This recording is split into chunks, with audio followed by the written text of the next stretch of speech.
Selamat pagi pemirsa, senang sekali kembali lagi berjumpa dengan saya Ade Dorcas di acara OP Obrolan Pagi. Wah, ini pagi-pagi paling enak, duduk manis, disanding kopi sambil dengar obrolan pagi cuma di Radio Guntur. Ya, di obrolan pagi edisi Selasa 30 Maret 2021 kita akan ngebahas topik yang menarik sekali, yakni Kris, transaksi digital sehat dan keren. Kalau nggak sehat dan nggak keren berarti bukan Kris. Nah, kali ini juga kita di sini nggak sendirian nih. Ade nggak sendirian di studio Gompal 38. Ade sudah bersama 3 narasumber yang luar biasa yang hari ini sudah hadir bersama dengan Ade. Jadi di sini ada Bapak Agus Sistio Wijayati, Kepala Divisi Sistem Pembayaran Pur dan Manajemen Intern Bank Indonesia Provinsi Bali. Selamat pagi, Bapak. Selamat pagi. Bagaimana kabarnya hari ini? Sehat ya. Okay. Dan semangat pastinya, Pak ya. Dan kita juga di sini sudah bersama dengan Bapak Imade Sudarma, Kepala Cabang BPD Singaraja. Selamat pagi, Bapak. Selamat pagi, Om Swastiastu. Bagaimana kabarnya hari ini, Pak? Wah, pagi tetap semangat. Pagi tetap semangat walaupun mendung-mendung di luar sana, Pak ya. Iya, siap, Ibu. Iya, dan kita juga di sini sudah bersama dengan Bapak Charlie Raya, Head of PPGR Gojek Jatim Bali Nusra. Selamat pagi, Bapak. Selamat pagi, Om Swastiastu. Om Swastiastu, bagaimana kabarnya hari ini, Pak? Sehat Dan semangat juga, Pak ya, nggak mau kalah semangat gitu, Pak ya. Oke, nah pemirsa, pandemi COVID-19 yang melanda Indonesia ini memberi dampak yang luar biasa signifikan, sudah luar biasa terus sangat signifikan pula gitu ya. Nah, ini juga mengubah pola kehidupan yang cukup drastis.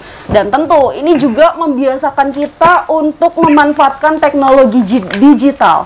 Selama 1 jam ke depan kita akan berkenalan lebih dalam dengan yang namanya Kris. Wow, siapakah Kris ini? Atau apakah Kris ini gitu ya? Jadi langsung aja kita tanya-tanya sama Pak Agus dulu nih. Ya, jadi yang duanya sabar dulu gitu, Pak ya. Iya, sama Pak Agus dulu. Tapi sebelum kita bahas lebih lanjut gitu ya, menurut Pak Agus sejauh ini gimana sih keadaan ekonomi sekarang ini, Pak? Ya, jadi terima kasih Mbak Ade, Om Swastiastu, kepada para pendengar dimanapun Anda berada. Sebelumnya saya juga ingin mengucapkan selamat HUT Singaraja yang ke-417 ya. Kembali ke topik bahwa ekonomi Indonesia bahkan dunia itu mengalami kontraksi atau mengalami pelambatan ekonomi. Dan itu juga terjadi di Indonesia. Bahkan dari seluruh provinsi yang ada di Indonesia, Bali yang paling mengalami kontraksi paling dalam atau pertumbuhan yang paling terpuruk, yaitu sampai dengan tahun 2020 itu turun sebesar negatif 9,1%. Nah, itu adalah terburuk sepanjang sejarah Bali. Nah, oleh karena itu Bank Indonesia bersama-sama dengan pemerintah Provinsi Bali tentunya dan juga pemerintah Kabupaten Buleleng, Singaraja, kita bersama-sama berupaya bagaimana memulihkan ekonomi Bali bertahap demi tahap sehingga kita masih punya harapan untuk Bali bangkit kembali. Gitu. Berarti ini benar-benar sebenarnya sangat kerasa gitu, Pak ya, dampak dari pandemi COVID-19 ini terhadap perekonomian, khususnya di Bali. Nah, kita nih yang lagi stay di Bali ini benar-benar kerasa juga gitu, Pak ya. Jadi banyak PHK dan segala macam yang wah ini menggerogoti sekali, menggerogoti kantong juga gitu, Pak ya. Ya, jadi kalau menurut pandangan Bapak juga bagaimana pergeseran perilaku offline ke online ini bisa terjadi dan bagaimana inovasi-inovasi mulai berkembang saat ini, Pak? Ya, jadi dengan pandemi COVID-19, maka bagaimana kita ingin memulihkan ekonomi Bali. Nah, yang pertama yang harus kita lakukan tentunya sehat dulu. Ya, kalau sehat baru kita bisa beraktivitas. Betul. Ya. Nah, sehat di masa pandemi COVID-19 ini kan selalu didengung-dengungkan adalah kita harus memakai masker seperti sekarang ini. Saya nggak bisa melihat wajah-wajah yang ganteng dan cantik secara sempurna karena tertutup sama masker. Ya kan? Yang kedua, kita harus mencuci tangan setiap hari. Dan yang ketiga adalah menjaga jarak. Ya kan? Dulunya kita sering kumpul-kumpul, kemudian beraktivitas, kita sekarang harus menjaga Terbatas, jarak ini, iya. ya kan, menjaga jarak. Nah, itu harus kita lakukan untuk menjamin kesehatan kita. Dan sekarang pun pemerintah mau pusat, mau provinsi, daerah sekarang menggiatkan yang namanya vaksin COVID-19, ya, supaya kita juga sama-sama diberikan imun terhadap penyakit ini. Nah, itu dari sisi kesehatan. Nah, bagaimana ekonomi? Kalau orang disuruh jaga jarak, sekarang harus beli, kalau dulu beli kita bisa langsung datang. Nah, apakah dia diem? Kalau diem, gimana kita harus mencari solusi supaya tetap ekonomi itu bertumbuh, ekonomi itu bergerak, ya kan? Bagaimana masyarakat tetap beraktivitas. Nah, muncullah satu inovasi, yaitu dengan memanfaatkan teknologi. Ya, bagaimana kita dengan menjaga jarak tetap bisa melakukan aktivitas ekonomi, termasuk di dalamnya transaksi pembayaran. Disitulah Bank Indonesia kemudian mengkampanyekan penggunaan kris. Karena apa? Karena dengan melakukan pembayaran dengan kris, artinya kita tidak melakukan sentuhan fisik kepada pihak yang akan melakukan bertransaksi. Kita masih bisa menjaga jarak, tetapi transaksi masih bisa kita lakukan. Nah, tentunya perubahan sikap baik dari kesehatan yang dulunya berkerumun sekarang menjaga jarak, dulunya bertransaksi menggunakan uang tunai langsung, tentunya itu membutuhkan proses, tentunya itu membutuhkan waktu untuk memberikan kebiasaan baru, pola baru dari yang dulunya harus ketemu langsung, tetapi bagaimana kita membiasakan diri, walaupun kita tidak bisa berkontak fisik, tapi semua aktivitas bisa kita laksanakan. Ya, itu jadi. Jadi ini udah disinggung duluan gitu ya, namanya kris gitu. Ya. Ini untuk pemirsa yang lagi di rumah dan pendengar setia Radio Guntur, apa itu kris dan siapa itu kris? Langsung aja deh tanya Pak Agus dulu ya. Boleh dijelaskan Pak, kris itu apa? Kris itu sebenarnya teman-teman sudah sering melihat. Jadi orang kalau bertransaksi suka melihat satu kotak bujur sangkar, ada kotak kecil di dalamnya, ada 3, itu adalah QR code. Nah, itu sekarang dimanfaatkan untuk melakukan pembayaran. Namanya kan dulu pernah Gojek keluarin sendiri, Grab keluarin sendiri, kemudian bank keluarin sendiri. Nah, itu bagaimana QR itu kita standarisasi. Makanya kita sebut dengan kris, yaitu media pembayaran yang menggunakan yang kita lihat berdasarkan QR code, tetapi yang berstandarisasi Indonesia. Supaya apa? Supaya apapun teman-teman yang punya tabungan, mau punya uang simpan di mana, mau di BPD, mau di GoPay, mau di bank apapun, ketika ada kris, dia bisa melakukan pembayaran. Nah, ciri-cirinya kris itu, karena ini Indonesian Standard, itu warnanya merah dan putih. Ya, merah dan putih, kemudian ada nama, tentunya ada, karena itu dipasang di pedagang, seperti KTP, itu akan ada nama dan nomornya. Jadi nama merchantnya apa, nomor, terus kemudian nomor identitasnya. Terus siapa yang mengeluarkan? Jadi mau yang BPD atau Gojek atau siapa? Nah, itu tanda-tanda ciri khas utama daripada kris. Nah, artinya satu QR bisa menerima semua pembayaran. Oke. Itu. Jadi ini benar-benar sangat memudahkan gitu Pak ya. Tentunya. Jadi kalau kita ngomongin kris ini bukan ngomongin kris si masa lalu atau kris masa depan gitu ya. Tapi ini kita ngomongin kris yang QR Indonesian Standard ini Pak ya. Jadi bentuknya seperti tadi sudah dijelaskan ciri-cirinya dengan detail gitu ya. Jadi kalau kita sudah lihat ke salah satu merchant, terus kita lihat, ini dia nih, ini kris nih, ini kris yang kita cari, bukan kris yang lain gitu ya. Nah, selanjutnya mau tanya ke Pak Sudarmo dulu ya Pak ya. Iya. Jadi ini BPD Bali merupakan salah satu bank yang menyelenggarakan kris ini. Jadi selanjutnya bagaimana sih Pak manfaat yang sudah dirasakan dari penggunaan kris ini? Terima kasih atas waktunya ya. pada pendengar di Radio Guntur, kami dari Bank BPD Bali sebagai pelaksana ya, pelaksana untuk QRIS ya. Dengan adanya QRIS ya, kita di Buleleng semua itu sudah hampir 1.500 lebih ada QRIS yang tersebar di seluruh UMKM. Merchant-merchant sudah ada di semua. Mungkin para pendengar mungkin bisa memanfaatkan dengan semaksimal mungkin, karena dengan QRIS ya kita terhindar dari COVID-19, apalagi uang yang bentuknya fisik tunai itu, itu bisa salah satu penyebar mungkin ya untuk COVID-19.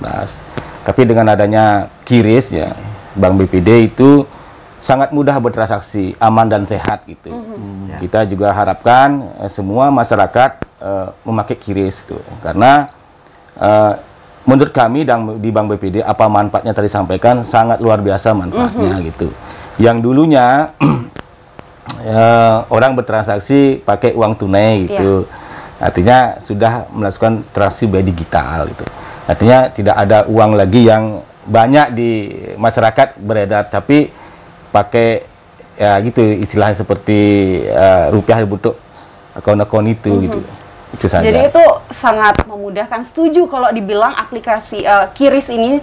Jadi QRIS ini adalah keren, sehat dan keren gitu betul, ya. betul. Sehatnya itu ya ini gitu ya, yang baru saja dijelaskan bahwa ini juga untuk menjaga penyebaran COVID-19 juga, apalagi sekarang kita lagi ada di tengah pandemi COVID-19 dengan mungkin pakai uang kita nggak sadar gitu virusnya nempel di uang gitu ya. Jadi sedangkan kalau pakai QRIS ini benar-benar gampang tadi gitu Pak ya. Jadi ini juga mengurangi peredaran uang yang banyak di masyarakat gitu Pak ya. Ya, ini saya tambahkan Pak Made, jadi Pak Made, BPD ini sudah menjadi salah satu partner mitra Bank Indonesia di mana sangat gencar untuk mensosialisasikan QRIS. Karena apa? Karena tentunya kalau sesuatu yang tidak ada manfaatnya, tentu kan BPD kan tidak akan menggencar.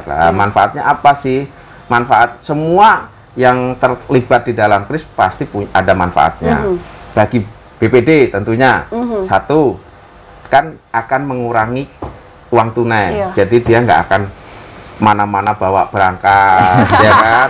Dia mengelola uangnya juga lebih mudah karena semuanya digital. Ya, itu yang pertama dari BPD. Kemudian dari pedagang, kesulitan pertama dari pedagang kalau kita membayar uang tunai, yang pertama adalah menghitung, ya, menghitung. Kemudian kalau pedagang-pedagang kecil, dia harus kemungkinan kesulitan untuk menyediakan uang kembalian, ya kan? 100 rupiah nanti kita ganti dengan permen dan segala macam lah. Dengan adanya QRIS kan nggak perlu lagi mikirin uang kembalian. Terus yang kedua bagi pedagang, ya kadang-kadang kan masih ada sekarang kita temui kasus-kasus uang palsu, ya kan? Nah, kalau itu kan sudah nggak ada kekhawatiran saya akan menerima uang palsu pedagangnya, karena semuanya bertransaksi secara digital. Kemudian yang ketiga tadi sehat. Sehatnya apa? Uang itu juga sebagai sarana penyebaran virus COVID-19. Makanya di Bank Indonesia kalau terima uang dari perbankan itu kita lakukan pengendapan dulu, nggak diplastikin, didesainkan, didiemin selama 14 hari. Baru kita lakukan pengolahan. Nah ini kan karena ini bertukar satu orang dengan orang lain, kan berpotensi untuk menularkan penyakit. Nah oleh karena itu sehat, ya kan? Keren tentunya. Ya kemana-mana orang kan bawa handphone, ya kan? Ya kan? Anak-anak muda sekarang, ya kan? Orang kaya sekarang saya kemana-mana nggak bawa dompet. Kalau dulu kan orang keren dompetnya tebal. Dompet tebal. Ya, sekarang kemana-mana ini sudah jadi gaya hidup. Bayar tinggal langsung pakai handphone. Itu dari pedagang. Dari konsumen tentunya saya nggak perlu nyimpen uang, itu kan susah. Ya kan? Kadang-kadang Mbak nggak dia terima uang, kembalian uangnya 2.000 dikucek-kucek masuk ini, masukin ke tas dan segala macam. Karena kan nggak perlu, cukup lihat di handphone kita, ya kan? Handphone kita, semuanya informasi ada di handphone kita. Kemana-mana sekarang anak-anak, kemudian orang-orang tua, ibu-ibu selalu bawa sosmed ini dan segala macam, ya kan? Ya udah kita manfaatkan itu untuk bertransaksi. Jadi mungkin seperti itulah. Iya, ini luar biasa ya manfaat dari kris ini gitu ya. Jadi kalau nggak keren, nih ketinggalan ini ya. Ini kalau belum pakai kris berarti nggak keren ini ya gitu. Jadi kalau udah pakai kris berarti Anda keren gitu ya. Iya, jadi masih bersama Pak Sudarmo dulu gitu Pak ya. Ya, kalau tadi sudah sempat disinggung gitu, sudah banyak UMKM yang sudah pakai kris ini gitu Pak ya. Dan sejauh ini bagaimana perkembangannya Pak? Kalau untuk di Singaraja ya, kiris yang ada di Singaraja ini trennya cukup growth-nya tumbuhnya luar biasa gitu. Karena di Singaraja ini orangnya milenial banyak sekali nih. Saya acungkan jempol nih untuk masyarakat Buleleng, karena apapun program ya dari pemerintah yang berbasis digital, khususnya kiris yang ini nih luar biasa daripada tanggapan respon dari masyarakat. Artinya dari kami Bank BPD Bali, khususnya di Singaraja ya, kami ada 2 cabang Ibu, Singaraja dan Sirit ya. Itu luar biasa pertumbuhan. Bahkan untuk kiris ya di seluruh Bali kita itu nomor 3 Singaraja itu untuk pertumbuhan dari kabupaten lain. Karena kiris itu ya menurut kami, hemat kami itu nanti kan gimana nih masyarakat kok bilang kiris-kiris, gimana caranya kan begitu. Nanti Bapak Ibu pendengar sekalian, mungkin kami sudah siapkan aplikasi di mobile banking namanya Ibu. Setiap nasabah kami di Bank BPD yang memiliki rekening Bank BPD Bali itu silakan datang di Bank BPD Bali, nanti kita mobile banking itu sudah ada di sana. Begitu aplikasi kita download, hari itu pun sudah bertransaksi. Karena begitu di scan barcode, mau beli apa umpama itu, beli makanan dan dimanapun berada gitu, tinggal scan barcode lewat HP itu. Nanti account-nya itu kan dikurangi di saldo tabungannya itu, tidak usah lagi ambil dompet tebal ya. Sekarang masyarakat tuh sekarang HP itu menjadi hal yang luar biasa. Lebih baik ketinggalan dompet daripada HP. Handphone itu kan apapun berisi di sana ya, sosmed ataupun untuk berbentuk simpanan itu luar biasa, itu di mana-mana kita sudah ada. Mudah-mudahan nanti target kami ya di 2021 ini hampir 2.000 sampai 5.000 merchant kris ada di Singaraja khususnya. Luar biasa ya untuk penargetannya juga Pak ya. Tadi Pak Sudarmo sempat bilang di sosmed ada simpanan nih, hati-hati ya. Jadi bukan simpanan yang lain-lain.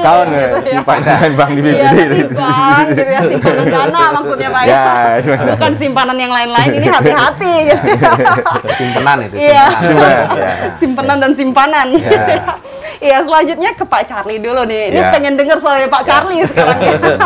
Iya, kalau Gojek ini kan adalah salah satu usaha yang non-bank gitu ya Pak ya. Kalau tadi BPD ini adalah yang banknya, dan sekarang nih Gojek ini adalah non-banknya gitu ya. Dan ini adalah usaha juga yang turut menggunakan kris ini gitu ya. Mau tahu gitu ya, kenapa usaha-usaha yang ada itu harus pakai kris gitu Pak? Iya. Baik, makasih Kak Ade. Jadi memang Gojek ini melalui GoPay-nya kami ini disebutnya sebagai PJSP, ya kan, penjamin jasa sistem pembayaran, penyelenggara jasa sistem pembayaran. Jadi dengan aplikasi kami, gitu kan, masyarakat memiliki, kalau kita bilang e-wallet, ada dompet lah. Tadi kan Bapak cerita tentang makin tebal dompet cowok kan makin keren. Sekarang anak muda udah enggak, makin canggih handphonenya, ada saldonya, GoPay-nya makin keren gitu kan. Nah, dengan saldo itu sebenarnya memudahkan mereka untuk kemudian bertransaksi di merchants gitu kan, yang bekerja sama dengan BPD gitu, yang sudah dikurasi dan memiliki kiris di situ. Karena agak sulit mereka sekarang untuk, wah saya harus bawa uang kecil misalkan, harga makanan 7.525 gitu kan, sudah sulit cari uang 25 sekarang, padahal dia mau ngasih harga yang unik buat narik customer. Kadang-kadang dia jual bukan 10.000 tetapi 9.999, bayarnya gimana? Nah, cuman bisa jawabnya bayarnya pakai QRIS, bayarnya pakai GoPay, kemudian ditembak, kemudian dari situ saldonya berkurang. Nah, dari sisi saya ingin melihat pertama dari sisi consumers itu kan, kemudahan. Bagaimana dari sisi merchants? Sebenarnya dari sisi merchants yang tadi Pak Agus sudah sampaikan, ada satu hal lagi bahwa mereka jadi ter-record Nah, transaksi terrecord ini kan penting sekali. Karena mungkin mereka nggak ada kesempatan. Setiap kali orang beli makanan, masa ya dicatat gitu kan. Wah, ribet banget gitu. Padahal catatan transaksi ini sebenarnya memungkinkan mereka untuk growth gitu kan, dengan financial transactions yang dilihat ini buat perbankan jadi menarik ini gitu kan. Betul. Apakah pengembangan modal usahanya ke depan gitu kan, apakah kreditnya. Nah, ini yang sekarang Gojek juga minggu kemarin sudah ber-MOU sama BPD Bali dengan merchants Gojek kami, merchants GoFood, yang kemudian ada pengembangan usaha. Kami akan memperkenalkan kepada BPD Bali bagaimana sistem kreditnya gitu kan, pengembangan usahanya ke depan. Dan ini suatu kolaborasi yang tentunya kami nggak mungkin bisa melakukan sendiri. Iya, ini ada tambahan lagi gitu ya, ada poin plusnya lagi dari sisi pengguna, pemilik usaha gitu ya, iya, dari pedagang gitu Pak ya. Jadi akhirnya ini juga membantu mereka dalam pengelolaan keuangannya mereka, memudahkan mereka, karena catatan-catatan transaksi itu tetap ada gitu, tetap terrecord gitu ya Pak ya. Ya masih bersama Pak Charlie dulu ini. Ini kan sempat disebutkan bahwa Gojek itu sempat mengeluarkan juga bentuk static QR-nya sendiri, GoPay gitu ya. Apa sih yang membedakan, sekarang apa nih yang membedakan dua hal ini gitu? Iya, jadi memang kami dulunya kan masing-masing mengeluarkan sendiri-sendiri gitu kan. Makanya kalau belanja datang ke satu merchants gitu, ke satu restoran, kelihatan banget semua punya rame, kadang-kadang mau bayarnya di mana udah ketutup sama masing-masing sistem pembayaran. Nah, sebenarnya dengan dijadikan satu dengan QRIS ini sebenarnya akan sangat mudah sih gitu ya. Jadi tinggal kami sendiri dari sistem pembayarannya mensupport gitu kan apa yang menjadi program Bank Indonesia untuk 12 juta target QRIS di tahun ini, Mbak. Gitu. Kalau sejauh ini bagaimana perkembangan QRIS yang sudah digunakan oleh Gojek sendiri? Iya. Kalau kita lihat during khususnya selama pandemik ini ya, memang jumlah transaksinya tidak seperti yang sebelum pandemik, tetapi peningkatan orang, new users acquisitions kami untuk QRIS sangat bagus gitu kan, karena orang tadi itu lebih merasa bahwa dengan QRIS ini lebih sehat, lebih aman, lebih mudah. Gitu. Jadi pilihan yang diberikan oleh pembayaran digital itu jauh lebih convenient sih kalau dari sisi consumer. Jadi memudahkan, balik lagi memudahkan gitu ya. Ini benar-benar setuju deh kalau kali ini topiknya QRIS ini transaksi digital yang sehat dan keren gitu ya. Kalau tadi juga sempat disinggung-singgung kalau kita belanja ke suatu tempat dengan harga 9.900 terus kembaliannya permen gitu ya. Biasa kita kumpulin permen itu terus kita datang lagi. Belanja dengan itu. Pak, saya belanja pakai permen boleh nggak? Karena itu kan lumayan juga gitu ya, berpikir juga ini 100 rupiah nih kalau dikumpul-kumpul ditimbun bisa jadi 10.000 gitu ya. Dan masih banyak sekali yang ingin kami tanyakan kepada 3 narasumber yang luar biasa hari ini.